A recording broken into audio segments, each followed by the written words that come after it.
வணக்கம். இது TNPSC all notes அப்படிங்கிற சேனல். நம்ம ஆகஸ்ட் மாதத்திற்கான நடப்பு நிகழ்வுகள் பார்த்துக்கிட்டு இருக்கோம்.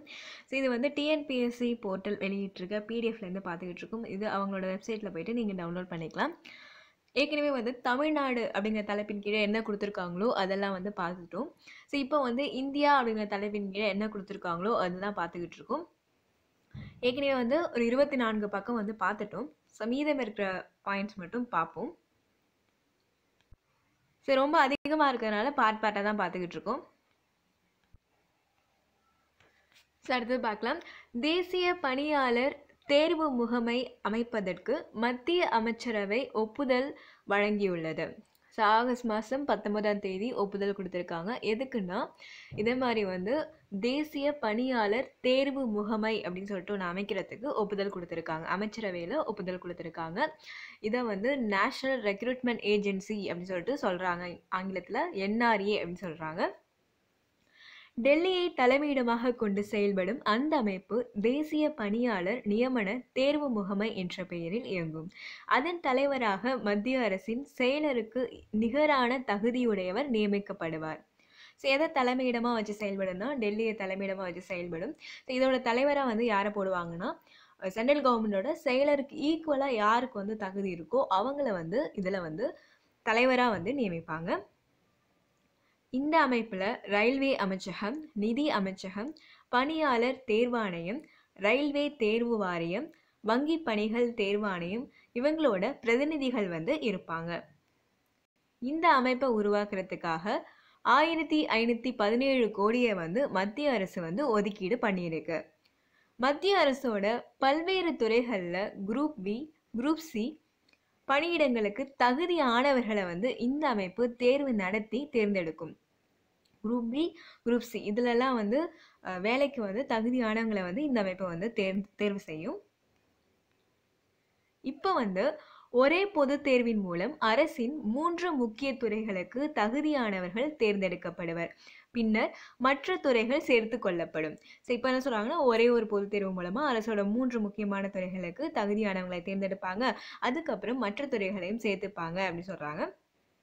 குறிப்பிட்ட காலத்துக்கு அப்புறம் central government state government, union territories அப்புறம் அதெல்லாம் அரசோட கட்டுப்பாட்டில் இயங்குகிற நிறுவனங்கள், தனியார் நிறுவனங்கள் இதிலெல்லாம் சேர்கிறதுக்காக இந்த தேர்வு மதிப்பெண்கள் பயன்படுத்தப்படும் அப்படிங்கிறத சொல்கிறாங்க. முதல் கட்டமாக நாடு முழுவதும் 1000 தேர்வு மையங்கள் அமைக்கப்படும்.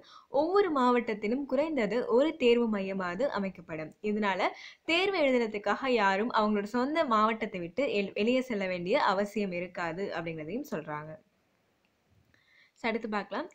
அமெரிக்காவை விட தமிழகத்தில் பள்ளி படிப்பை முடித்து உயர்கல்வியில் சேரும் மாணவர் சேர்க்கை விகிதம் அதிகமாக இருப்பது புள்ளி விவரங்களில் தெரிய வந்துள்ளது. ஸோ அமெரிக்காவை விட தமிழ்நாட்டில் ஸ்கூலை முடிச்சுட்டு அதுக்கப்புறம் காலேஜ் போகிறவங்களோட எண்ணிக்கை சேர்க்கை விகிதம் அதிகமாக இருக்கிறத கண்டுபிடிச்சிருக்காங்க, தெரிய வந்திருக்கு. அமெரிக்காவில் பள்ளி படிப்பை நிறைவு செய்து உயர்கல்வியில் சேரும் மாணவர்களின் மொத்த விகிதம் 41% இருக்கிறது. அதோடு ஒப்பிட்டு பார்க்கையில் தமிழகத்தில் மொத்த மாணவர்களின் விகிதம் 49% உள்ளது. அங்கே 41% தான் இருக்குது, இங்கே அதோடு பார்க்கும்போது 49% இருக்குது. கடந்த 8 ஆண்டுகளின் புள்ளி விவரங்களை பார்க்கும்போது ஒவ்வொரு ஆண்டும் தமிழகத்தில் உயர்கல்வியில் சேரும் மாணவர்களின் விகிதம் அதிகரித்து வருகிறது என்பது குறிப்பிடத்தகுந்தது. ஒரு 8 வருஷம் டேட்டாவை எடுத்து பார்க்கும்போது ஒவ்வொரு வருஷமே நம்ம தமிழ்நாட்டில் உயர்கல்வியில் சேர்கிற மாணவர்களோட விகிதம் அப்படிங்கிறது அதிகரிச்சுக்கிட்டே தான் இருக்குது அப்படிங்கிறத சொல்கிறாங்க. அடுத்து உயர்கல்வி நிறுவனங்களின் கண்டுபிடிப்பு மற்றும் சாதனைகளுக்கான அடல் தரவரிசை பட்டியல் 2020 ஐஐடி சென்னை முதலிடம் பெற்றுள்ளது. இந்த மாதிரி உயர்கல்வி நிறுவனங்களை அவங்களோட கண்டுபிடிப்பு மற்றும் சாதனைகளுக்கான ஒரு பட்டியல் வெளியிடுறாங்க. யாருன்னா அட்டல் தரவரிசை பட்டியல் அப்படின்னு சொல்லிட்டு வெளியிடுறாங்க. இதில் முதலிடத்தில் இருக்கிறது ஐஐடி சென்னை. ஸோ இதில் முக்கியமான இடங்களை பெற்ற கல்வி நிறுவனங்களை பற்றி பார்க்கலாம். மத்திய நிதியளிக்கப்பட்ட கல்வி நிறுவனங்கள் IIT Chennai, IIT Mumbai, IIT Delhi, IASC Bengaluru, IIT Kharagpur இதெல்லாம் இடம்பெற்றிருக்கு. அடுத்தது மாநில அரசின் நிதி உதவி பெறும் பல்கலைக்கழகங்கள். வேதியியல் தொழில்நுட்ப நிறுவனம் மகாராஷ்டிரா, பஞ்சாப் பல்கலைக்கழகம், சௌத்ரி சரண் சிங் ஹரியானா வேளாண் பல்கலைக்கழகம். அடுத்தது மாநில நிதியுதவி பெற்ற தன்னாட்சி கல்வி நிறுவனங்கள்: புனே பொறியியல் கல்லூரி, BES பொறியியல் கல்லூரி கர்நாடகா, கோயம்புத்தூர் தொழில்நுட்ப நிறுவனம். அடுத்தது பெண்கள் உயர்கல்வி நிறுவனங்கள் மட்டுமே அப்படிங்கிற தலைப்பின் கீழே கொடுத்துருக்காங்க. என்ன கொடுத்துருக்காங்கன்னா அவினாசிலிங்கம் அறிவியல் மற்றும் உயர்கல்விக்கான பெண்கள் நிறுவனம், இந்திரா காந்தி டெல்லி பெண்கள் தொழில்நுட்ப பல்கலைக்கழகம், இது ரெண்டையுமே சொல்கிறாங்க. அடுத்தது தனியார் கல்வி நிறுவனங்கள்: SR பொறியியல் கல்லூரி தெலுங்கானா, GH ரைசோனி பொறியியல் கல்லூரி நாக்பூர், ஸ்ரீ கிருஷ்ணா பொறியியல் மற்றும் தொழில்நுட்ப கல்லூரி, NIITTE மீனாட்சி தொழில்நுட்ப நிறுவனம், CMR பொறியியல் மற்றும் தொழில்நுட்ப கல்லூரி. இதெல்லாம் வந்து சும்மா தெரிஞ்சுக்கோங்க, அவ்வளோதான். அடுத்தது தனியார் நிகர்நிலை பல்கலைக்கழகங்கள்: கலிங்கா தொழில்துறை தொழில்நுட்ப நிறுவனம் ஒடிஷா, SRM அறிவியல் மற்றும் தொழில்நுட்ப நிறுவனம் Chennai, Vellore institute of technology, Amrita Vishwa Vidyapeetham, Sathyabama அறிவியல் மற்றும் தொழில்நுட்ப நிறுவனம். இதெல்லாம் வந்து இடம்பெற்றிருக்கு. இதெல்லாம் வந்து சும்மா தெரிஞ்சுக்கிறதுக்கா. ஸோ இதில் வந்து இந்த அடல் தரவரிசை பட்டியலை யார் வெளியிடுறாங்க அப்படின்னா மத்திய கல்வி அமைச்சகம், அப்புறம் all India council for technical education, இவங்க 2 பேரும் சேர்ந்து தான் வெளியிடுறாங்க. மினிஸ்ட்ரி ஆஃப் எஜுகேஷனும் AICTEன்னு சொல்லக்கூடிய all India council for technical எஜுகேஷனும் சேர்ந்து தான் வந்து இந்த அடல் தரவரிசை பட்டியலை வந்து வெளியிடுறாங்க. இது வந்து கண்டுபிடிப்புகளில் சாதனை பண்ணுற கல்வி நிறுவனங்களுக்கான தரவரிசை தான். இந்த ஆண்டுக்கான பட்டியல் வந்து 7 அம்சங்களை அடிப்படையாக வச்சு நிர்ணயிக்கப்பட்டிருக்கு. அடுத்து பார்க்கலாம். மத்திய பிரதேசத்தில் அனைத்து அரசு வேலைவாய்ப்புகளும் உள்ளூர் இளைஞர்களுக்கே வழங்கப்படும் என்று அந்த மாநில முதல்வர் சிவராஜ் சிங் சவுகான் அறிவித்துள்ளார்.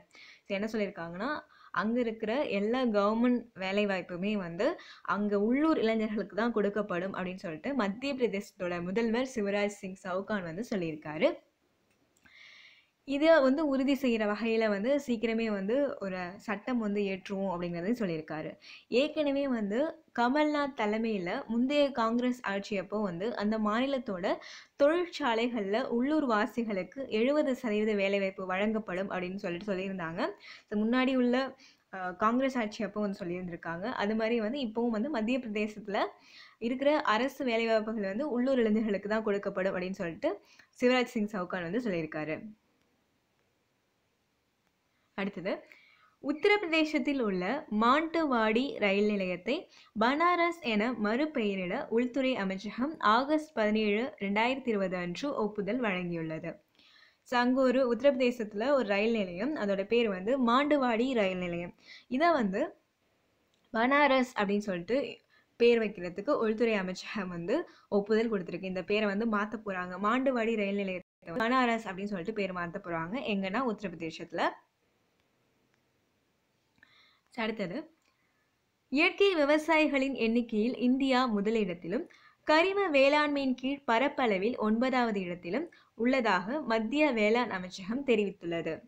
செயற்கை விவசாயிகள் எண்ணிக்கையில் வந்து இந்தியா வந்து முதலிடத்தில் இருக்குது. இதே வந்து கரிம வேளாண்மையின் கீழ் பரப்பளவில் ஏரியா அண்டர் ஆர்கானிக் ஃபார்மிங் இதில் வந்து 9வது இடத்துலையும் இருக்கிறதா வந்து மத்திய வேளாண் அமைச்சகம் வந்து சொல்லியிருக்கு.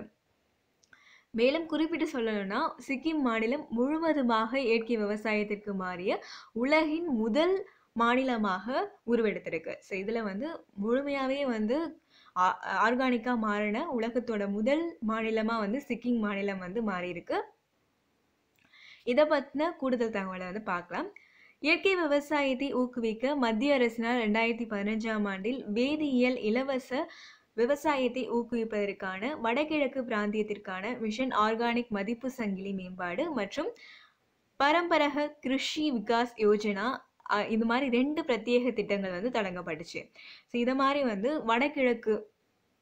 வடகிழக்கு பிராந்தியத்தில் வந்து இது மாதிரி வந்து இயற்கை விவசாயத்தை ஊக்குவிக்கணும் அப்படிங்கிறதுக்காக 2 திட்டங்களை வந்து செயல்படுத்தியிருக்காங்க. அடுத்தது ஃபோர்ப்ஸோட 2020ஆம் ஆண்டிற்கான உலக அளவில் அதிக சம்பளம் வாங்கும் நடிகர்களோட பட்டியலில் பாலிவுட் நடிகர் அக்ஷய் குமார் 48.5 மில்லியன் அமெரிக்க டாலர் வருமானத்தோட 6வது இடத்தை பிடிச்சிருக்காரு. மேலும் பட்டியலில் முதல் 10 இடங்களில் இடம்பெற்ற ஒரே இந்தியர் இவர் மட்டும்தான் அப்படின்னு சொல்கிறாங்க. ஃபோர்ப்ஸ் 2020க்காக உலக அளவில் வந்து அதிக சம்பளம் வாங்குற நடிகர்களோட பட்டியலில் அக்ஷய்குமார் வந்து இடம் பிடிச்சிருக்காரு. இந்த பட்டியலில் முதல் 3 இடங்களில் இருக்கிறது வந்து Dwayne Johnson, Ryan Reynolds, Mark Wahlberg. இவங்க 3 பேரும் வந்து முதல் 3 இடங்கள்ல இருந்து இருக்கிறாங்க. 6வது இடத்துல வந்து அக்ஷய்குமார் இருக்கிறாரு. அடுத்தது, உலகின் மிக உயரமான சுவர்தூண் பாலம் இந்திய ரயில்வேயினால் மணிப்பூர் மாநிலத்தின் எல்ஜாய் நதியின் குறுக்கே கட்டப்பட்டு வருகிறது. ஸோ உலகத்தோட மிக உயரமான ஒரு பாலம் சுவர்தூண் பாலம் அப்படின்னு சொல்றாங்க. இது ஒரு 141 மீட்டர் இந்திய ரயில்வேயால மணிப்பூர் மாநிலத்துல எல்ஜாய் அப்படிங்கிற ஒரு நதியோட குறுக்க வந்து கட்டப்பட்டு வருது அப்படிங்கிறத சொல்றாங்க. அடுத்தது, ஸ்வஸ்தியா என்ற பெயரில் நாட்டில் உள்ள பழங்குடி மக்களின் சுகாதாரம் மற்றும் ஊட்டச்சத்து தொடர்பாக விரிவான தகவல்களை பெறுவதற்காக வலைதள பக்கத்தை மத்திய அரசு தொடங்கியது. 177 மாவட்டங்களில் கல்வி அறிவு பெற்றுள்ளவர்களின் விகிதம், பழங்குடிகள் மக்கள் தொகை, வறுமை கோட்டிற்கு கீழ் உள்ள குடும்பங்களின் எண்ணிக்கை, பாலின விகிதம், பெண்களில் கல்வி அறிவு பெற்றுள்ளவர்களின் விகிதம், சுகாதார மையங்கள் உள்ளிட்டவை தொடர்பான விவரங்கள் இந்த வலைதள பக்கத்தில் கிடைக்கப்பெறும். என்ன சொல்றாங்கன்னா, ஸ்வஸ்தியா அப்படிங்கிற பேர்ல நாட்டில் இருக்க பழங்குடி மக்களோட சுகாதாரம், அதுக்கப்புறம் அவங்களோட ஊட்டச்சத்து தொடர்பாக விரிவான தகவலை வந்து கிடைக்கிறதுக்காக ஒரு வலைதள பக்கத்தை வந்து மத்திய அரசு தொடங்கியிருக்காங்க. ஒரு 177 மாவட்டத்தில் எவ்வளோ பேர் வந்து கல்வி அறிவு கிடைச்சிருக்கு, பழங்குடிகளோட மக்கள் தொகையை வந்து வறுமை கோட்டுக்கு கீழே எத்தனை குடும்பங்கள் இருக்கு, பாலின விகிதம் எப்படி இருக்கு, பெண்கள் எந்த அளவுக்கு வந்து கல்வி அறிவு பெற்றிருக்காங்க, சுகாதார மையங்கள் இருக்கா இல்லையா, இதெல்லாம் வந்து இந்த வலைதள பக்கத்தில் இருக்கும். ஸ்வஸ்தியா அப்படிங்கிற ஒரு வலைதள பக்கத்தில் இருக்கும். அடுத்தது, புகழ்பெற்ற ஹிந்துஸ்தானி பாடகர் பண்டிட் ஜஸ்ராஜ் ஆகஸ்ட் 17ஆம் தேதி வந்து இறந்து போயிட்டாரு. இவர் வந்து ஹிந்துஸ்தானி பாடகர், அவரோட பேர் வந்து பண்டிட் ஜஸ்ராஜ். இவர் வந்து ஹரியானா மாநிலம் ஹிசார் மாவட்டத்தில் இருக்க பிலி மண்டோரி அப்படிங்கிற ஒரு கிராமத்தில் பிறந்தவர். மத்திய அரசோட பத்மஸ்ரீ, பத்மபூஷன், பத்ம விபூஷன் இந்த மாதிரி விருதுகள் வந்து அவருக்கு கொடுத்து கௌரவிச்சிருக்காங்க. அடுத்தது, சபா டிவி. சபா டிவி அப்படிங்கிற பேர்ல நாட்டிலேயே முதல் முறையா மாநில சட்டப்பேரவை நிகழ்வுகளை ஒளிபரப்புறதுக்காக தொலைக்காட்சி கேரள அரசால தொடங்கப்பட்டிருக்கு. ஸோ இது மாதிரி வந்து நாட்டிலேயே முதல் முறையா வந்து கேரள அரசு தான் வந்து தொடங்கியிருக்காங்க. ஸோ எதற்காகனா, மாநில சட்டப்பேரவையில என்ன நடக்குதோ அதை வந்து டெலிகாஸ்ட் பண்றதுக்காக சபா டிவி அப்படிங்கிற ஒரு டிவியை வந்து தொடங்கியிருக்காங்க. அது வந்து மக்களவையோட தலைவர் ஓம் பிர்லா வந்து காணொலி மூலமா வந்து தொடங்கி வச்சிருக்காரு. எதுக்காகனா, சட்டப்பேரவையோட வரலாறு, அங்கு நடைபெற விவாதங்கள், என்னென்ன மசோதாக்கள் வந்து நிறைவேற்றப்படுறாங்க, இதெல்லாம் வந்து பொதுமக்கள் இடையில வந்து ஒரு அவேர்னஸ் வரணும் அப்படிங்கிறது அந்த சபா டிவியோட நோக்கம் அப்படின்னு சொல்லிட்டு சொல்லியிருக்காங்க. அடுத்தது, அலேக் என்ற பெயரில் காலாண்டு மின் இதழை மத்திய பழங்குடியினர் விவகார அமைச்சகம் வெளியிட்டுள்ளது. ஸோ அலேக் அப்படிங்கிற பேரில் வந்து ஒரு நியூஸ் லெட்டரை வந்து மத்திய பழங்குடியினர் விவகார அமைச்சகம் வந்து வெளியிட்டிருக்கு. ஸோ அலேக்னா என்னன்னா ஒரு நியூஸ் லெட்டர் அப்படிங்கிறத தெரிஞ்சுக்கோங்க. இது யார் வெளியிட்டிருக்காங்கன்னா, மத்திய பழங்குடியினர் விவகார அமைச்சகம் வந்து வெளியிட்டிருக்காங்க. அடுத்தது, மத்திய மனிதவள மேம்பாட்டு அமைச்சகத்தின் பெயர் கல்வி அமைச்சகம் அப்படின்னு சொல்லிட்டு அதிகாரப்பூர்வமாக மாற்றப்பட்டிருக்கு. Ministry of human resource development அப்படிங்கிறத மினிஸ்ட்ரி ஆஃப் எஜுகேஷன் அப்படின்னு சொல்லிட்டு அதிகாரப்பூர்வமாக வந்து மாற்றியிருக்காங்க. மத்திய மனிதவள மேம்பாட்டு அமைச்சகம் அப்படிங்கிறது தமிழ்ல இருந்துச்சு, இதை வந்து கல்வி அமைச்சகம் சொல்லிட்டு மாற்றிருக்காங்க. புதிய கல்விக் கொள்கையோட பரிந்துரைப்படி இந்த மாதிரி மாற்றத்துக்கு ஜனாதிபதி ராம்நாத் கோவிந்த் வந்து ஒப்புதல் கொடுத்திருக்காரு. இதுக்கப்புறம் அரசோட இதழிலையும் வெளியிடப்பட்டிருக்கு. இதை பற்றிய கூடுதல் தகவல் என்னன்னா, புதிய தேசிய கல்விக் கொள்கை குறித்து பரிந்துரைக்க இஸ்ரோ முன்னாள் தலைவர் டாக்டர் கே கஸ்தூரிரங்கன் தலைமையிலான நிபுணர் குழுவை மத்திய அரசு அமைத்தது. இந்த குழு தன்னோட வரைவு அறிக்கையை மத்திய அரசு ஜூலை மாதம் 29ஆம் தேதி வந்து சமர்ப்பிச்சது. யாரை அமைச்சிருக்காங்கன்னா, யாரை தலைமையில வந்து அமைச்சிருக்காங்கன்னா, டாக்டர் கே கஸ்தூரிரங்கன் தலைமையில நிபுணர் குழுவை வந்து அமைச்சிருக்காங்க. அடுத்தது, நிர்மல் ஸ்ரீ என்ற பெயரில் வீட்டு வசதி கட்டுமானத்துறை நோக்கிய பெண்களின் திறனை மேம்படுத்துவதற்கான திட்டத்தை ஐரோப்பிய ஒன்றியம் இந்தியாவில் அறிமுகப்படுத்தியுள்ளது. ஸோ நிர்மல் ஸ்ரீ இந்த மாதிரி ஒரு பேரில் வந்து வீட்டு வசதி கட்டுமானத்துறை அதை பற்றின பெண்களோட திறனை வந்து மேம்படுத்தணும் அப்படிங்கிறதுக்கான ஒரு திட்டத்தை வந்து யூரோப்பியன் யூனியன் வந்து இந்தியாவில் அறிமுகம் பண்ணியிருக்கு. நிர்மல் ஸ்ரீ அப்படின்னா யார் இன்ட்ரோ கொடுத்துருக்காங்கன்னா ஐரோப்பிய ஒன்றியம் வந்து இந்தியாவில் அறிமுகப்படுத்தியிருக்கு.